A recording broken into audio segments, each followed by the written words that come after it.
This is the last Friday in Lent. Next Friday is Good Friday. In the Gospels in the last few days, we've talked about the Gospel of John. There's a heavy emphasis on the Jews. It starts, this day's Gospel. The Jews picked up rocks to stone Jesus. And because of a misunderstanding or a misinterpretation or not quite knowing what John was about, a lot of John's gospel is used as grounds for being anti-Semitic. The Christ killers, the evil Jews. In fact, until John the 23rd became Pope, we used to speak of the perfidious Jews in the Good Friday liturgy. When you talk about the Jews in the gospel, though, especially John, you're talking about a small, small, small group of people. It wasn't the whole race. They're evil Italians, they're evil Polish, or even bad Irishmen. But yes, not everybody is bad. So as we read the scripture, let's put it in context and realize that the Jewish people are God's chosen people to this day and should be treated with respect and love. Now, the gospel, now that we've gotten enough of that, since it started off that way, I think it was good to address that, especially since all the anti-Semitism that's going on in the world today. It's amazing. Jesus, at the age of 12, was in the temple talking to probably some of the very people who were trying to stone him to death.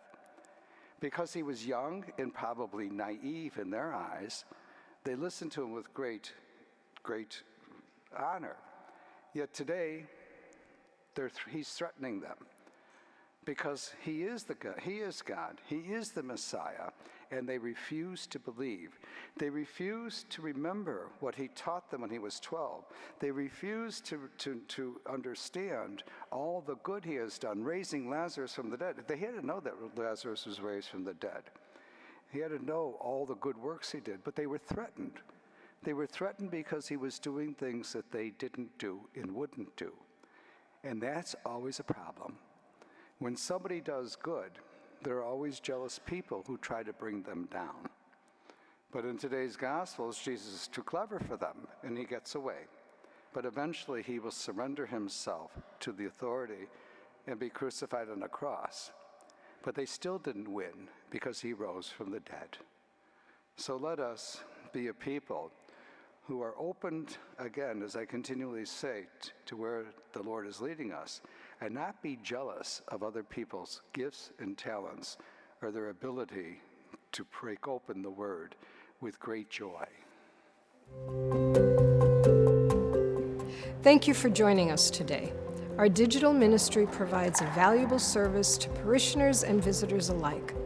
Daily and Sunday Mass, funerals, weddings, and fireside chats, among other things, can be seen locally, throughout the country, and even the world, in real time or at one's convenience. If you would like to support this effort, please go to olphglenview.org. Click on the gold Donate button and then the Sunday Giving icon to make a contribution on our secure online giving portal. We sincerely appreciate your past and ongoing support. Thank you for helping us continue this ministry. God bless.